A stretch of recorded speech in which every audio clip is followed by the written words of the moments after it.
Muito bem, com alegria agora que eu vou conversar com meu amigo Marcos Cavalcante, secretário de Infraestrutura, homem que vem de uma linhagem política extrema. Eu gosto sempre de lembrar disso.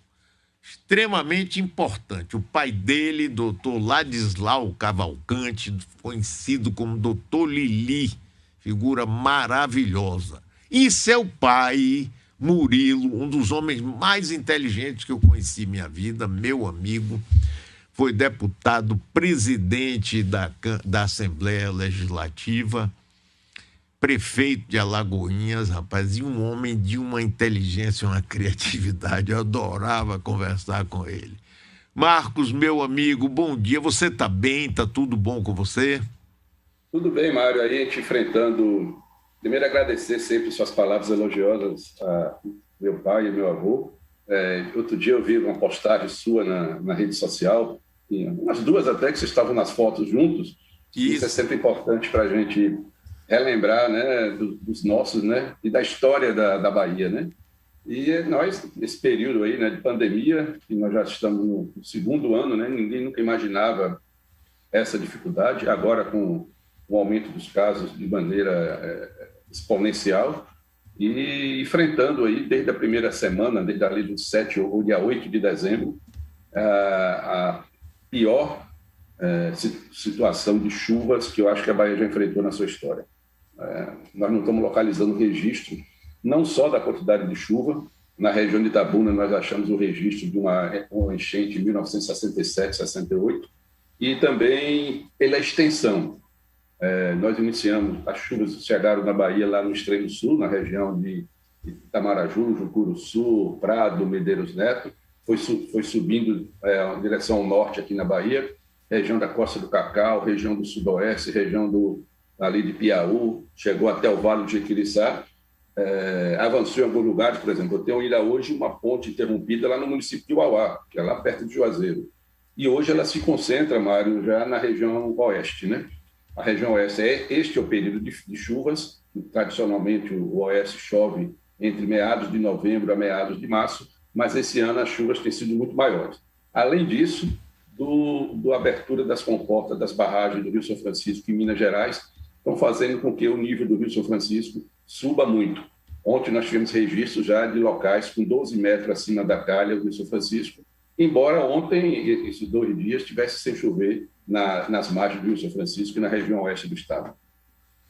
Marcos, dentro desses estragos todos, né, de casas, de saúde, desabrigo, essa coisa toda, na sua área de trabalho também houve um estrago grande, que é a infraestrutura do Estado.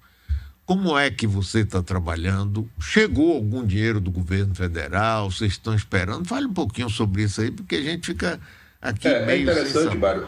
Assim que nós tivemos os inícios das chuvas, o governador até em um domingo, logo na forma do Extremo Sul, fomos olhar de perto a situação e para verificar de logo. Eu cheguei a ter, Mário, de rodovias estaduais, 64 rodovias estaduais com interrupções, pontos de interrupções em rodovias estaduais. Qual foi a determinação inicial, que é do programa de defesa civil? Salvar vidas, né? Primeiro você tem que chegar a retirar as pessoas. O Estado deslocou os 4 helicópteros. O governo de Minas Gerais, o governo de Sergipe ajudaram nessa ação, o governo do Ceará, os estados nordestinos, Brasília também. E com isso você era salvar as pessoas, e nós trabalharmos com as máquinas. Logo tivemos inicialmente cerca de 300 pessoas trabalhando naquele período de Natal, a 180 equipamentos, para garantir o acesso provisório, para se chegar com comida, remédio, retirar as pessoas doentes. Isso estou falando de rodovias estaduais. Não há nenhuma ajuda federal ainda neste momento para recursos de recuperação de rodovias estaduais. Hoje, Mário, eu tenho 24 pontos em monitoramento, sendo que desses 24 eu estou com 9 interrupções. Eu estou com 2 interrupções ali na região de Itapé, estou com interrupções na região ali de Apuarema, ali no Baixo Sul, interrupção lá em Morpará, ponto subiu muito, a barragem do Rio do Zabumbão sangrou, e nós estamos fazendo justamente a estrada e concluindo a ponte sobre o Rio Capão, ali que é acesso a Morpará. Então a chuva subiu, nós estamos interrompidos, e 2 municípios do oeste, Cotegipe e Angical, estão com acessos interrompidos para 2 distritos dele. Nós já começamos a trabalhar nesses acessos para liberar o provisório. O de Angical para a missão do Aricoldé, nós perdemos uma ponte de 60 metros, já estamos fazendo a contratação, e o trabalho aí continua nessa ação das rodovias estaduais. Além disso, Mário, nós entregamos na segunda-feira aproximadamente 49 milhões, 45 milhões em equipamentos para os consórcios. Os consórcios são associações, instituições formadas pelos municípios, e esses equipamentos ainda vão chegar mais. Nós já compramos 30 caçambas para chegar no final do mês, estão chegando retroescavadeira. Com isso, as prefeituras, através dos consórcios, vão ter condições de recuperar o outro problema, que são as estradas vicinais.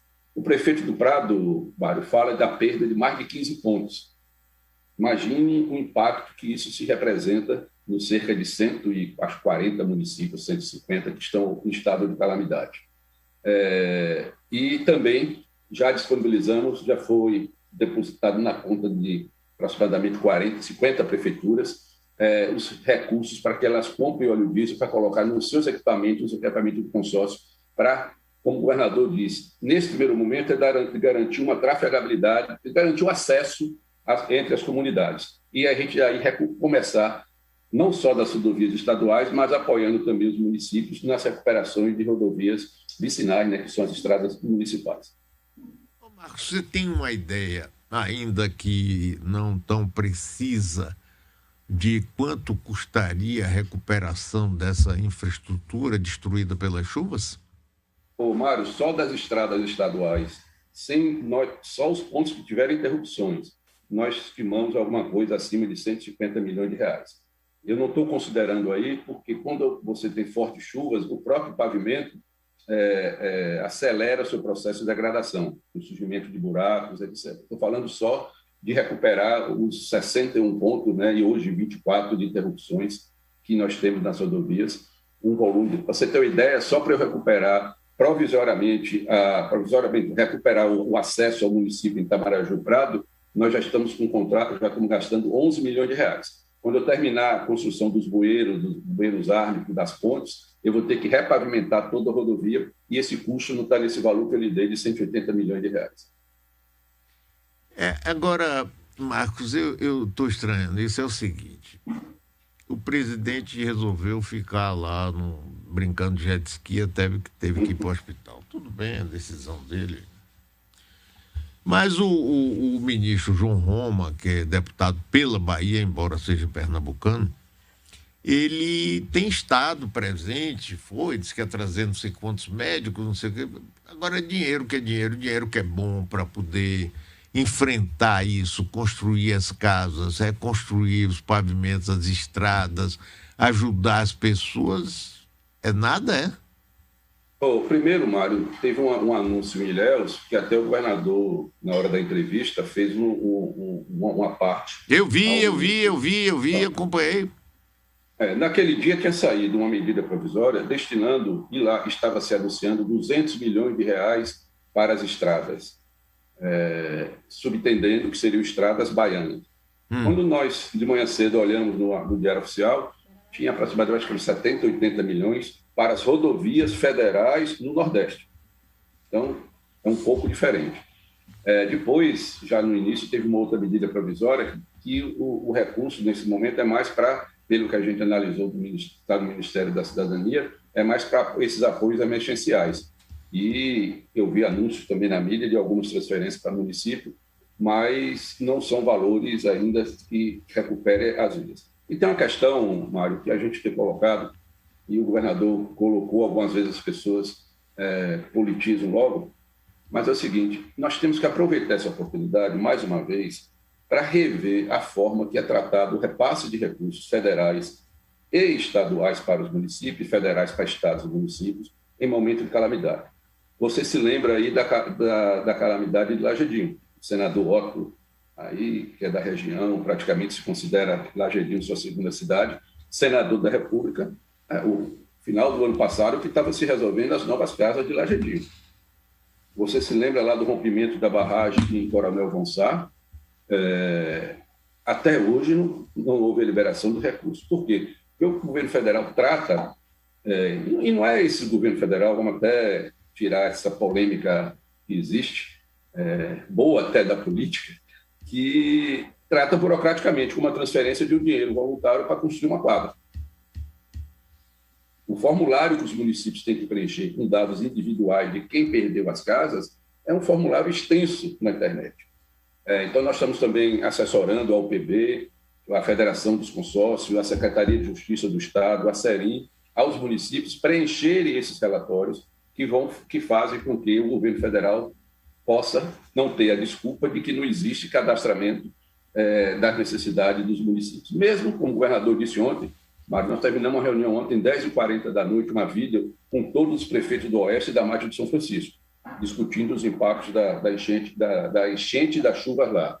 Mesmo que o governo federal não queira transferir para o Estado, transfira para os municípios. A necessidade dos municípios de construção de habitação, de recuperação da malha urbana da cidade, de recuperação da malha vicinal.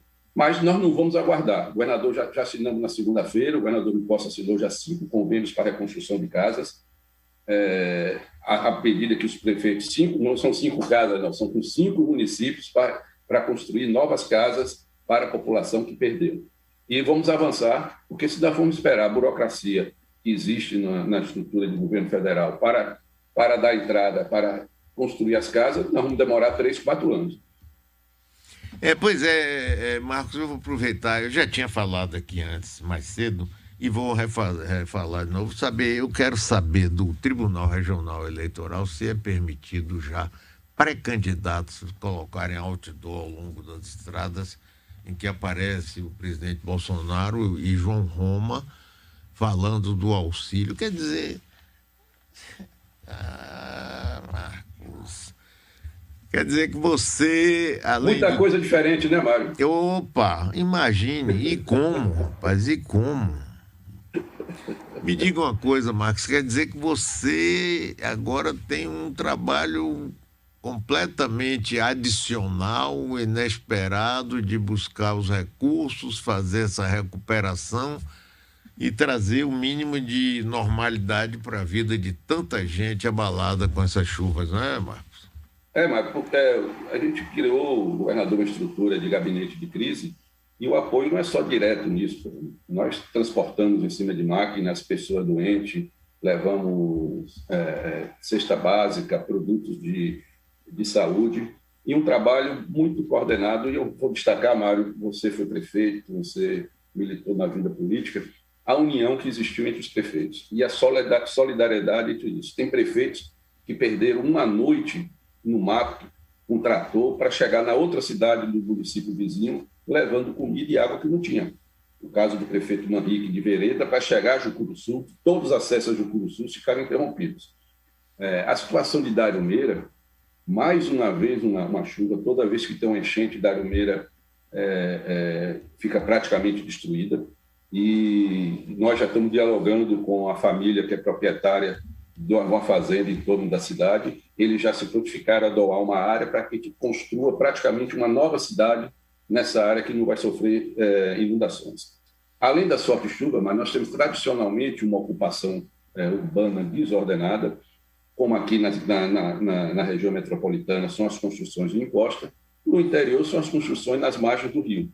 E nós estamos vindo de um período muito grande de seca. Então as pessoas foram avançando para a margem e com a chuva tiveram suas habitações totalmente inundadas. A situação, Mário, entre Ilhéus e Itabuna ali, nós sobrevoamos, pousando na Itabuna, pousamos no meio da estrada, era a situação de assustar, porque tudo ali, Banco da Vitória, Salobrinho, a margem do rio Cachoeira e Itabuna, e observe que nós temos uma barragem lá em Itapé, e se não fosse a barragem, a situação de Itabuna teria sido muito pior.